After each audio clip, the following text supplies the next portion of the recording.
nag-enjoy na ako, tapos parang total workout pa siya, napagod ako. Tapos parang sabi ko, alam mo, okay to, tapos gusto ko siyang i-share kasi nag-enjoy din ako. So interested din kami dati sa touchball.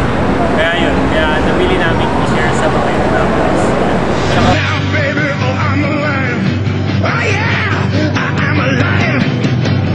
ganda naman yung naging experience namin kasi yun nga, na-share namin yung knowledge namin, yung natutunan namin sa pag-research namin sa dodgeball. Tapos, ayun, madami pang maraming benefits sa physical benefits.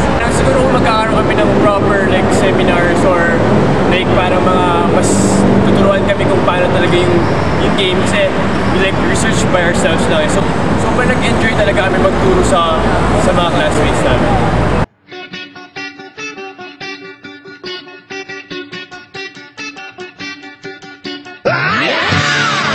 Kailangan na parang ilagay yung sa PE yung dodgeball kasi yun nga. Katulad ng sinasabi mo kanina, yung mga physical benefits na good sa cardio, diba? Cardio, tapos pwede mo ma-improve yung eye-hand coordination mo. Tsaka masaya siya, masaya. Tapos, diba, it promotes teamwork. Tapos, yung emotions mo, pag galit ka, diba, malalabas mo siya. But at the same time, parang syempre, kailangan makokontrol mo yung emotions mo na hindi ka mabibigon pag tinamaan ka ng bola, gano'n. Hindi lang physically, but emotionally control din.